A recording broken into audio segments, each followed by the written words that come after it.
Dear friends and respected seniors, I am Dr. Jyoti Prashant and I am here to present an arthroscopic carpal tunnel release technique. Thank you for the stakeholders to give me an opportunity in KOA 2022 Palakkad. And in this video, I am presenting an arthroscopic technique for carpal tunnel release. Here we are drawing the lines, that is Carpal and cardinal lines, and we are marking the incision site. We are using a tourniquet and a smart bandage for before tourniquet inflation here.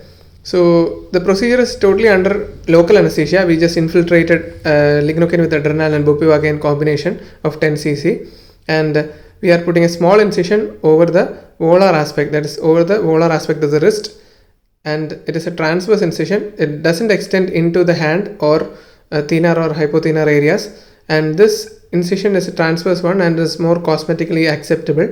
We are dissecting it subcutaneously. We are seeing the palmaris longus tendon. We are retracting it into one side. We are using two small Langenbachs and artery forceps for dissection.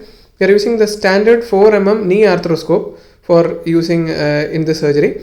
And we are not using any trocar or obturator or any saline irrigation fluids for it. We are just putting the scope inside, visualizing the carpal tunnel, that is a flexor retinaculum, through the scope, and we are using normal curved scissors for releasing the flexor retinaculum.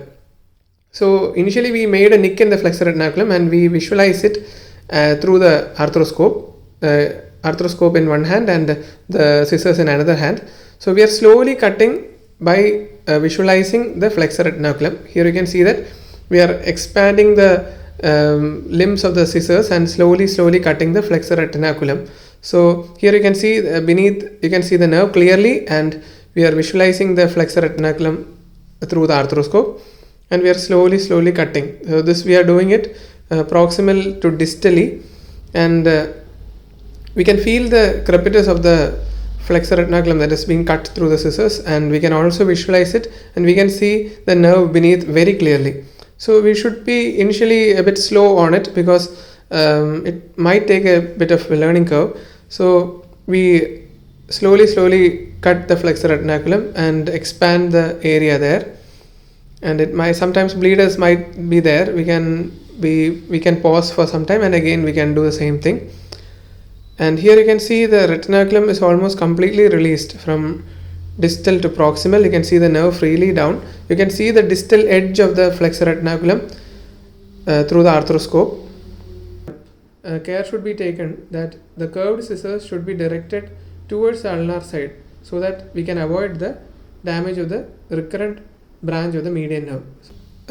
Proximal to distal is complete. We can go to the opposite direction, release from distal to proximal. We can do the same thing over and over, and we can see the entire flexor retinaculum which is released under arthroscopic guidance.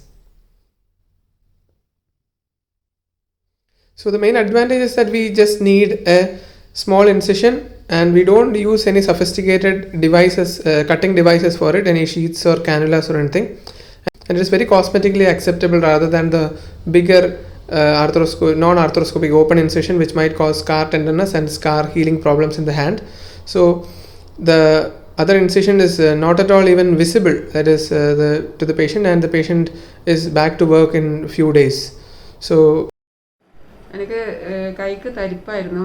അങ്ങനെയാണ് ഡോക്ടറെ കാണിക്കാൻ വേണ്ടി വന്നത്. അപ്പോൾ doctor പറഞ്ഞ് ഇത് ഒരു key hole surgery ചെയ്താൽ ആ തരിപ്പെല്ലാം ഭേദമാകുമെന്ന് പറഞ്ഞ് അങ്ങനെ ചെയ്തതാണ്. ഇപ്പം ഒന്നുമില്ല, ഒരു കുഴപ്പമില്ല. ചെയ്തിട്ടിപ്പം എനിക്ക് എല്ലാ ജോലിയും ചെയ്യാൻ പറ്റുന്നുണ്ട്.